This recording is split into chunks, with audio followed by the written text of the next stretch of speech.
Price the lord. ಇಂದಿನ ವಾಚನದ ಧ್ಯಾನಕ್ಕೆ ತಮಗೆಲ್ಲರಿಗೂ ಸ್ವಾಗತ. ಸ್ವರ್ಗದಲ್ಲಿರುವ ನಿಮ್ಮ ತಂದೆ ಪರಿಪೂರ್ಣರಾಗಿರುವಂತೆ ನೀವು ಪರಿಪೂರ್ಣರಾಗಿರಿ. ಪ್ರಿಯರೇ, ಒಬ್ಬ ಮಗ ಅಥವಾ ಮಗಳು ತನ್ನ ತಂದೆಯಂತೆ ಸ್ವಭಾವದಲ್ಲಿ ಬರಬೇಕಾದ್ರೆ, ಜೀವಿಸಬೇಕಾದ್ರೆ ಖಂಡಿತ ಆ ಮಗ ಅಥವಾ ಮಗಳು ಒಳ್ಳೆಯ ತಂದೆಗೆ ಹುಟ್ಟಬೇಕು.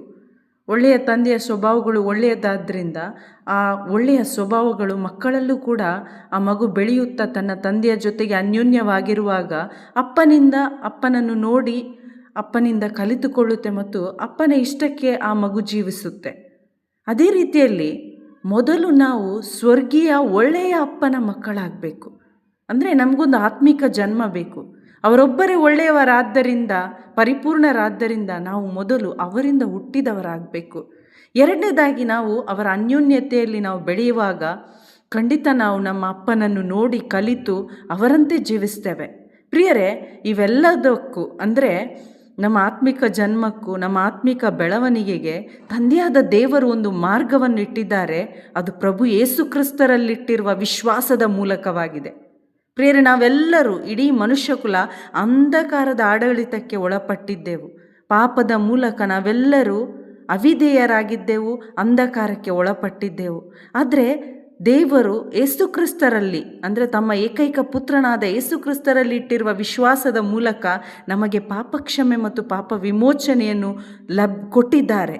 ಮತ್ತು ಅವರ ಕೊಡುಗೆಯಾದ ಪವಿತ್ರಾತ್ಮರನ್ನು ದೇವರು ವಿಶ್ವಾಸಿಗಳಾದ ಎಲ್ಲರಿಗೂ ನೀಡ್ತಾರೆ. ಆ ಪವಿತ್ರಾತ್ಮರನ್ನು ಪಡೆದ ನಾವು ಸ್ವರ್ಗೀಯ ಒಳ್ಳೆಯ ತಂದೆಗೆ ಮಕ್ಕಳಾಗ್ತೇವೆ. ಪ್ರಿಯರೇ, ಮಕ್ಕಳಾದ ನಾವು ನಮ್ಮ ತಂದೆಯ ಆದರ್ಶದಲ್ಲಿ ಬೆಳಿಬೇಕಾದ್ರೆ ಖಂಡಿತ ನಮ್ಮ ಬಲ ಸಾಲದು, ನಮಗೆ ತಂದೆಯ ಸಹಾಯ ಬೇಕು. ಅಂದರೆ ಅವರ ವಾಕ್ಯದ ಮೂಲಕ, ಅವರ ವಾಕ್ಯೋಪದೇಶದ ಮೂಲಕ ಅವರಿಂದ ನಾವು ದಿನ ಅನ್ಯೋನ್ಯತೆಯಲ್ಲಿ ಕಲಿತುಕೊಳ್ಳುವಾಗ, ಅವರಲ್ಲಿ ನೆಲೆಗೊಂಡಿರುವಾಗ ಖಂಡಿತ ನಾವು ನಮ್ಮ ತಂದೆಯಂತೆ ಮಾರ್ಪಡುತ್ತೇವೆ. ಇದು ಅವರ ಕೃಪೆ ಮತ್ತು ಕರುಣೆಯಾಗಿದೆ. ಇದೊಂದು ಕೃಪೆಯ ಜೀವನವಾಗಿದೆ. ಅವರ ಅನ್ಯೋನ್ಯತೆಯಲ್ಲಿ ಜೀವಿಸುವುದು ಇದು ನಮ್ಮ ಬಲದಿಂದ ಅಲ್ಲ, ನಮ್ಮೊಳಗಿರುವ ಅವರ ಆತ್ಮನ ಮುಖಾಂತರವಾಗಿದೆ. ಅವರ ಕೃಪೆಯಲ್ಲಿ ನಾವು ನಡೆಸಲ್ಪಟ್ಟಾಗ ನಮಗೆ ಎಲ್ಲರನ್ನು ಪ್ರೀತಿಸಲು ಸಾಧ್ಯವಾಗುತ್ತೆ. ದೇವರು ಯಾವ ರೀತಿಯಲ್ಲಿ ಪ್ರೀತಿ ಸ್ವರೂಪಿಯಾಗಿದ್ದಾರೆ, ದಯಾವಂತರಾಗಿದ್ದಾರೆ, ಕರುಣಾಸಾಗರರಾಗಿದ್ದಾರೆ, ಸಹನಶೀಲರಾಗಿದ್ದಾರೆ, ಕ್ಷಮಿಸುವವರಾಗಿದ್ದಾರೆ.